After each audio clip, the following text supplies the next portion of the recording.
Victoires de la musique, c'est l'événement déjà de France Télévisions, le rendez-vous de la musique. C'est là où finalement on se rend compte que les artistes se retrouvent. C'est une compétition, mais c'est aussi un partage.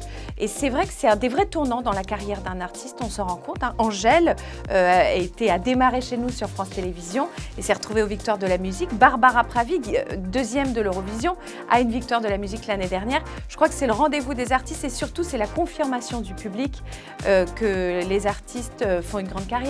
Aujourd'hui, les victoires permettent d'exposer des artistes qui ne sont jamais exposés en télé, comme par exemple les Révélations. Maintenant, on voit un peu dans l'histoire de la musique française qu'il y a beaucoup d'artistes dont la première grosse télé fut les victoires et auxquelles les victoires ont donné vraiment un coup de pouce. Donc c'est vraiment une émission importante parce qu'elle permet à plein de gens de découvrir des jeunes artistes qui ont été peu exposés jusqu'à maintenant. Aujourd'hui, tout bouge très vite, donc le vrai défi, c'est d'arriver à coller avec son époque, en fait. Je crois que la base des Victoires de la musique, c'est l'offre d'un très grand spectacle. Donc l'exigence des producteurs, l'exigence de France Télévisions, c'est d'offrir le plus grand spectacle à nos téléspectateurs. Ce qui est intéressant avec France Télé dans l'absolu, de même que Radio France, c'est que c'est les mass médias les plus ouverts à la diversité. Aujourd'hui, France Télé est le partenaire des Victoires parce que c'est la seule télé qui peut, sur toutes ses antennes en même temps, faire les victoires classiques, les victoires jazz, les victoires des variétés et donc représenter tous les genres musicaux.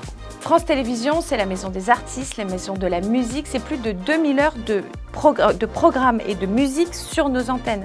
Aujourd'hui, il n'y a pas seulement les Victoires de la musique, il y a l'Eurovision, il y a Prodige, il y a Taratata.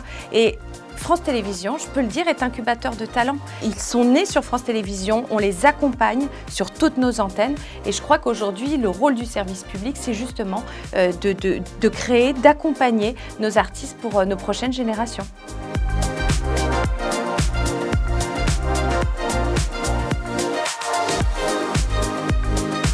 On se retrouve le 10 février en direct sur France 2 à 21h10. On compte sur vous pour la 38e édition des Victoires de la musique que je suis ravie de présenter pour la 3e année consécutive. C'est beaucoup d'émotions, beaucoup de fierté pour l'amour des artistes et que j'ai plaisir à accompagner, voir grandir au fur et à mesure des événements sur France Télé. Donc merci pour votre confiance.